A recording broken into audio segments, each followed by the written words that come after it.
Welcome to part 2 of this 2-part podcast. If you haven't yet liked, followed, share, please do that and stick around for the second part of Beyond the Struggle.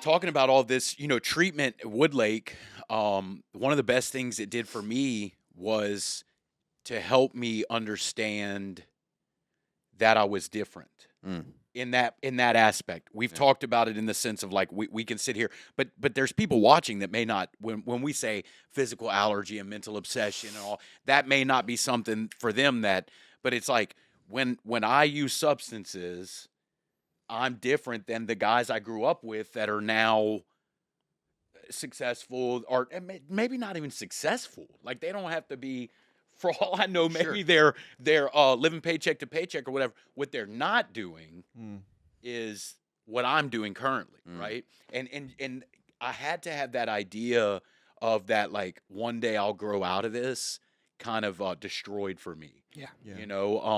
Because it can be difficult, especially at 20, 25, when we're all doing this stuff, right?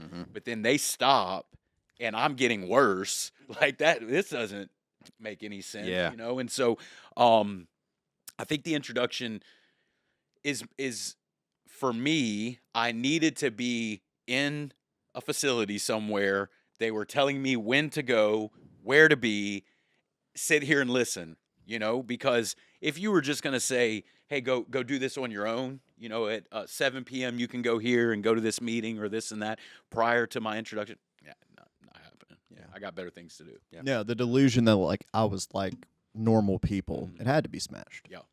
And when we read that all the time, and I couldn't, I remember early on, like I couldn't see a life without drugs and alcohol. Yeah. I couldn't imagine my life without that. Like, I thought it was going to be boring, it was going to be a square or white bread, whatever you want to call it. But I couldn't imagine my life without drugs and alcohol. And it terrified me. Yeah. Well, the way I saw substances were experience enhancers. That's how I always viewed it. Yeah. They were always experience enhancers. At 12, I started playing music with my dad in a bar room, and I did that for a long time. I played music professionally. I thought you were going to say 6. No. The age of 6, I played the banjo with my dad at a bar. the ripe old age of 12. So here I am, I'm sitting in this martini bar with my dad, 12 years old, long, horrible looking hair. I saw some pictures the other day. It was, God, I don't know. Your hair? Yeah, my hair. I got you. And obviously, like most 12-year-olds don't belong in a place like this. But what he used to talk about was like how much more creative you could be in playing music. And so I kind of like took that and I started, it was like, okay, everything I did and everywhere I went, whether it was watching a movie, playing a video game, playing music, playing sports, even playing basketball, like it was nice to just get my head right before, and it made the experience that much better. And it's the same thing, we were talking about that wedding a little while ago, where it's like, I just, like you were saying, like I could not imagine a life without drugs and alcohol, where I can just come to a podcast and sit and talk completely clear-headed, nothing in my system. Well, I drank a Red Bull this morning, so I don't know if, I don't know if that's cheating or not. But I can just come and I can do things and I can function and I can be happy. And I can be peaceful, and I can have connections with people, and I don't have to be scared and anxious. And man, it took me a long time to realize that living a life separated from that stuff was actually possible. Yeah. I believe all three of us was our last go round all Woodlake for all three of us. Yeah, Yeah, sure was. So let's spend the last few minutes. Let's talk about Kim, what was the last go round like for you, man? What was the last go round of treatment when you got out of treatment? How did some things change from where they had, the prior experiences. What was that like for you? So the last time I went to treatment, I was willing to listen. I was willing to do the things, making the simple things like making my bed, showing up, trying to be honest in group, seeing what I can contribute to it. They had some really good stuff where it wasn't just like, oh, hey, let's talk about alcohol. It was like, no, I had a packet. What was it called? King Baby. Yeah. Oh. Or Grandiosity, and it basically just addressed some of the underlying issues that, of addiction, and it let me be in a safe place where I could kind of work on that. I could talk about those things. I could finally get honest with myself and have the delusion beat out of me that like I was like these other people, because I'm not. Like I'm not built like those people. When I say people, I mean like normal people, the muggles. Some say. So, and I remember getting out of treatment and trying to, I guess for lack of a better term, find my tribe. Like find the people who are like me and surround myself with like-minded individuals who are really trying to do this thing. And it gave me, I think one thing about treatment, it gave me emotional intelligence. Like it gave me the ability to like look. I like that. I like that. To like look at myself. Yeah. So like even today, like I can look at how I'm acting and be like, this is not conducive to my health. Like, cause at my very core, I'm selfish and self-centered, but I'm also very experiential. Like if I go, like I went to Omaha few months ago, spent a ton of money on like eating at restaurants and doing this stuff. Cause like I want to have those experiences. Yeah. And I reflect on that and be like, man, when it was like drugs and alcohol, that would have all been going to that. Like, but it's still, even today sober, like I still like those experiences. So I've got to be like vigilant on that of like why I'm doing these things. So if it wasn't for treatment, I wouldn't have the ability to be able to like see that. So it gave me emotional intelligence that I think that's a really good way to put it, of what it can do, that maybe some 12-step, not to say the 12-step stuff can't help me with that, but like super early on. It gave me the steps gave me the way to apply those principles to my life, which help with that emotional intelligence. Right. Like I can see where I'm not practicing faith, brotherly love, willingness, humility, all those principles that are associated with the steps. Like it helps, like it's all a full circle type of deal. Like treatment gave me the ability to go and be separated. Like, cause people can definitely do detox. That is not my story. I needed to be separated for a minimum of 30 days to be able to get my head enough out of my ass to be able to be fully willing to listen. And it gave me separation, and then it gave me time to reflect and work on the things that I needed to work on. And then when the steps came into place, that gave me the tools at my feet to be able to apply that. And then it all came full circle. For me, man, I think one of my last time in treatment, I'd been a bunch of times, but it was also a commitment. It's like the commitment to my loved ones. Like, hey, I'm gonna try it again. Like, I'm gonna do this again. Like, it's, whether they saw it like that or not, it was something that like I said I would do it. So I had gotten out of jail again, I feel like the first time was for them, the second time was for me. And I think maybe the last one that you went to, you were like, I got to do this for me. Like I will never be free of this if I don't. In treatment, the last time I went, in Golly, man, and I'm sure similar, how probably all of us could talk about how it had changed over years, and it continues to evolve. And we've talked about that on this podcast. But like, I tell you, man, it introduced me to some things that I needed the last time in treatment, or I was a little more beat down to be willing to, where maybe some medications could help early on, maybe this, maybe that. And at that point, I'm just like, whatever, like whatever, let's try it all. I was open to all of it, And yeah, man, we spent a lot of Friday nights together early in recovery. We were a part of the same, like you said, the same tribe. Yep. You know, of people that were really doing the thing. And that tribe has grown and changed and evolved. And yeah, dude, like a lot, like they're all in different places in their life, and it's crazy. Like, you know what the common thing is? Most of those guys are still sober and doing the thing. Yep.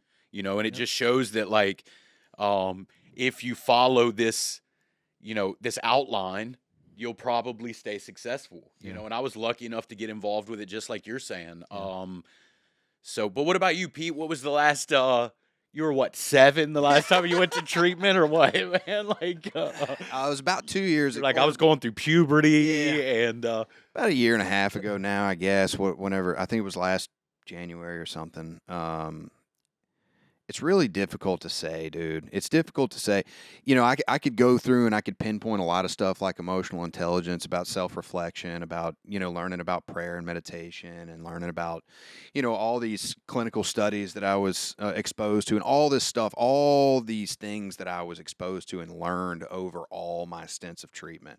And I think at this point, man, when I went back, kind of like you said, it was sort of like a commitment to my family, and it was almost like over the past 5 years, it's like, it's just what you do. You know, it's what I do. This is what I do. I stay sober for about 2 years. I relapse for a week, and then I go back to treatment. I stay sober for 2 years. I relapse for a week. I mean, this has been my pattern. Over the last 8 years, I've been sober about 99% of the time. I actually did the math. And so, but I've been to treatment 5 times.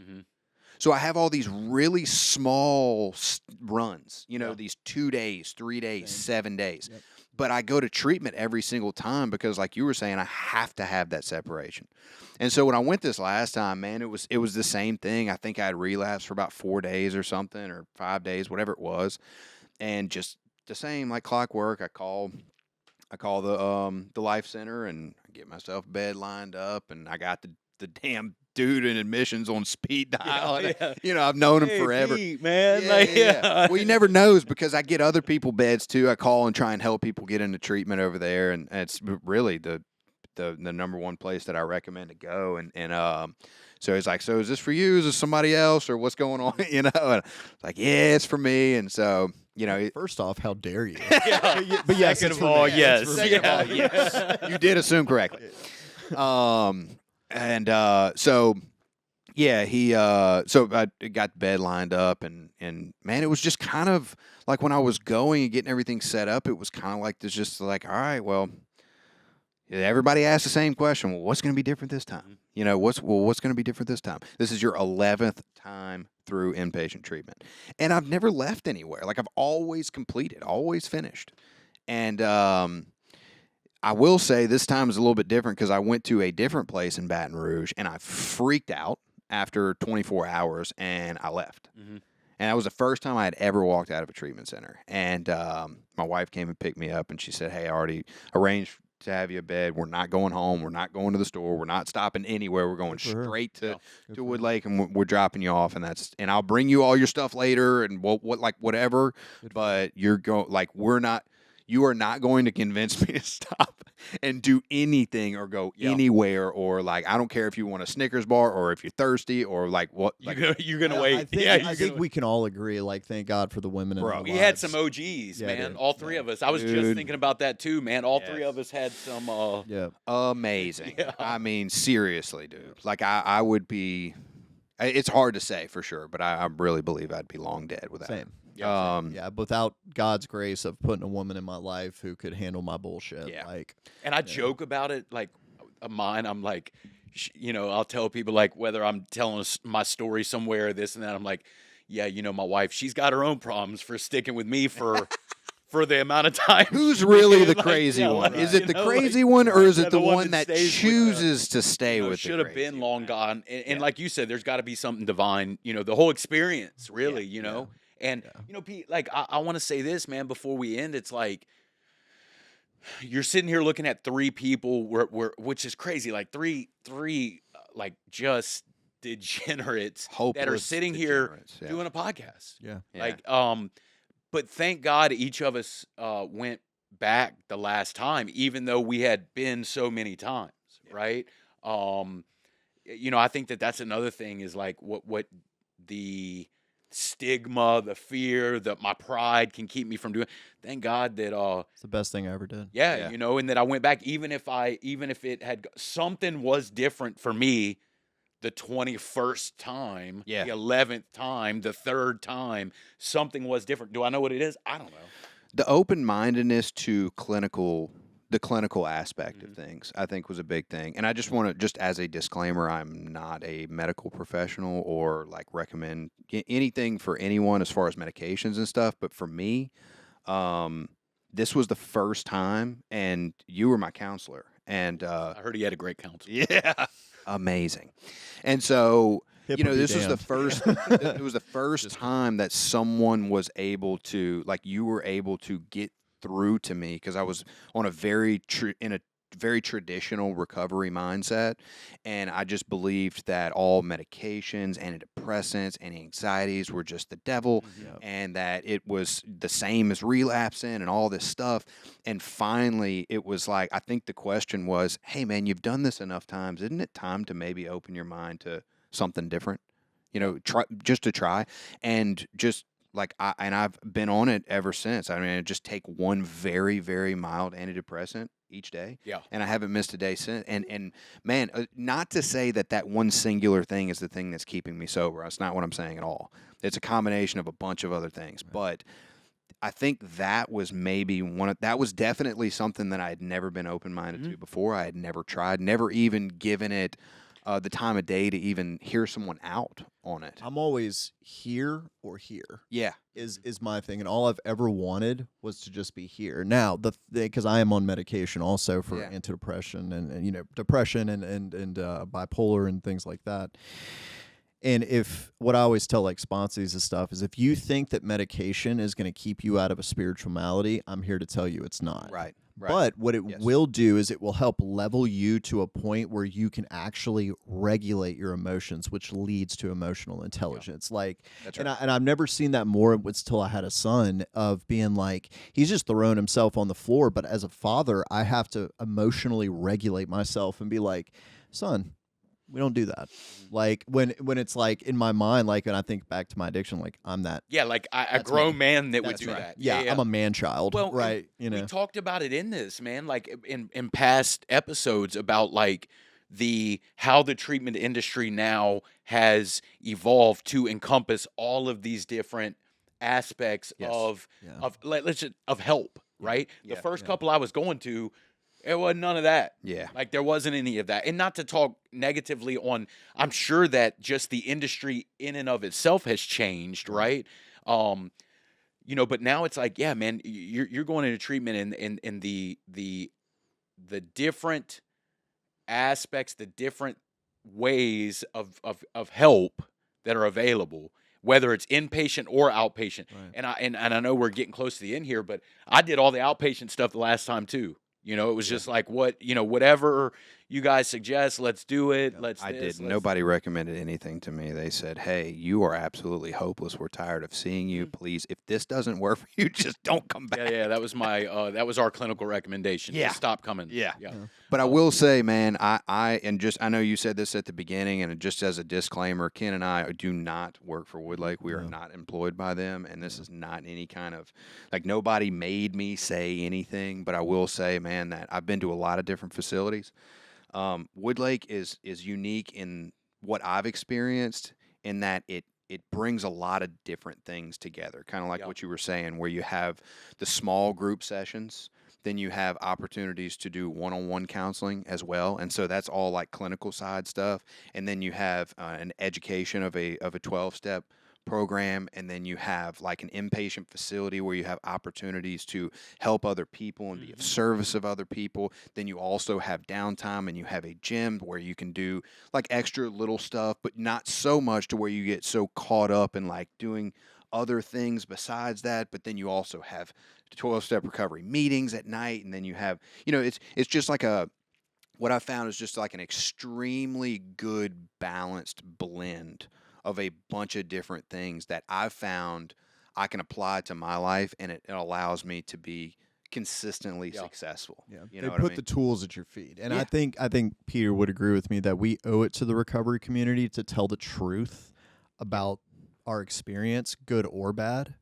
Because like, yeah, they're my clients and they're in my studio, but like, I'm gonna when they ask me to come on here, I'm gonna tell the truth, even if that meant like they would drop me as a producer. Like, Yeah. I'll be all right. Like, God will take care of me. Like, but luckily, it was a good experience, and Right. and I can definitely say that like, whether you go to Woodlake or not, go somewhere, talk to a doctor, talk to a counselor, talk to people who are trained in this. Yeah. Because it's much bigger than being like, you know what, I think I'm gonna stop using drugs. Like, Yeah. if it Just was say that no easy- is not working. Yeah. Right. For the real deal. By the for way, the real I won deal. a medal Right. in Dare, Yeah. and I got a plaque and everything, and I'm like the repeat offender. Yeah. So Yeah. that's sorry. Yeah.